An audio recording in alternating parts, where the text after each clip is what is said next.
Last week I sent out a call for questions to subscribers of my newsletter. I got a lot of good ones, and so I'd like to reply to some of those questions here. Now, some of the questions have been lightly edited, and I merged a few questions from people that asked similar ones. Chatting with readers is always fun. Hopefully we can make this a regular feature. Question. From the bits of work I've read of yours, you seem to be an advocate of focused, targeted, and possibly quite isolated individual study learning. Also learning things that generally have answers, technical math-based subjects, languages, etc. Have you read Range by David Epstein? What's your view on learning through trial and error, experiment, sense-making of existing past experiences that were not targeted but happen to already be part of you, constructing them into your own personal specialism? Yeah, so Range is a funny book for me because in some ways I'm kind of the epitome of its thesis. I've learned a great deal of unrelated things and done a lot of random self-exploration.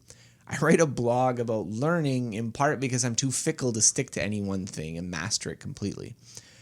That said, I think there are some broad empirical findings from educational and cognitive psychology that we need to keep in mind. First, students tend to learn better in more guided and structured programs. Despite their appeal, unstructured, discovery-based approaches tend to underperform against more direct teaching methods unless you're stacking the deck in their favor. That doesn't mean that learning through discovery is useless, simply that the effectiveness of learning through pure discovery doesn't really have the evidence base that people often claim it does. Second, transfer between unrelated skills tends to be fairly low. Learning tons of random things might have some benefit, but given the almost complete lack of far transfer in carefully controlled studies, I would say that the burden of proof is upon the person claiming transfer is large rather than the reverse. Ill-defined skills, and I think that's what you're talking about when you contrast it to learning things that have an answer, I don't believe are different from well-defined skills. Indeed, a lot of what learning is making a skill well-defined. If you don't know anything, the problem space is huge and you're unsure of tons of possibilities. As you learn more, you find better ways to represent problems and better ways to solve them. I don't think there's anything wrong with being a generalist or learning lots of things. Life's about a lot more than optimizing for a singular goal. Question. Do you have any tips or strategies to learn more efficiently from books you read? I think the most important thing is just to read more. Reading more improves your fluency and background knowledge, which increases your reading rate. People really underrate how much reading a lot improves your reading speed. Question. What about learning styles? Is being a visual learner, etc., a real thing? Probably not. Daniel Willingham has a great summary of the evidence against the idea that people have learning styles. So to be a true style, it should mean that when people are presented information in their preferred modality, they learn better. Studies generally don't find that there are increased learning gains from tailoring information in this way. Sorry. Question. How many things can we learn at one time? Should we just pick one thing to get to a certain level and then move on to others, or can we learn multiple things at the same time? Does it cause overload of our brain, or is it capable of handling so much new info? Well, you can definitely learn multiple things in the same time frame. Most of primary and secondary schooling is based on this. I tend to discourage multiple concurrent self-directed learning projects because people overestimate what they can accomplish and end up with several weak projects instead of one effective one. But there's no cognitive reason preventing it.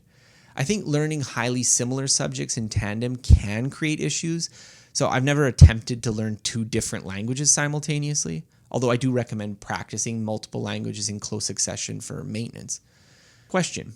Do you have any supplements you swear by for focus and productivity? Caffeine?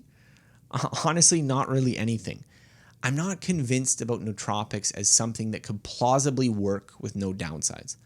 For nootropics to make sense, you'd have to believe that the brain could work better than it does, but the internal dials dictating its performance are just set suboptimally. But why would evolution build a brain like this? If turning a dial could increase performance with no downside, it would have already done so already. Now, my guess is that the true learning focus enhancers will either have clear downside risks, so for instance amphetamines, or they'll be targeted towards a particular deficiency disability, but they're not going to be effective for everyone. Now, I'd be happy to be proved wrong here, but I need to see a lot of evidence first. Question. I know some French as I lived in Quebec, but left 30 years ago. What's the fastest way to learn it again in preparation for a trip to France in a few months? Book some tutoring time with italki and try chatting again.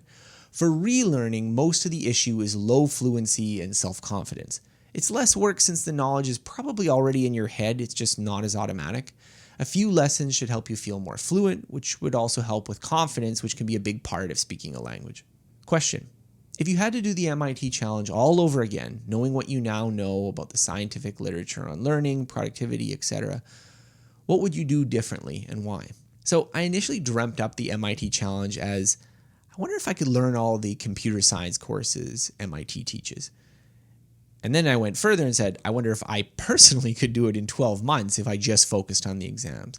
So as such, it was somewhat contrived since the whole aim was passing exams rather than acquiring the skill for a particular purpose.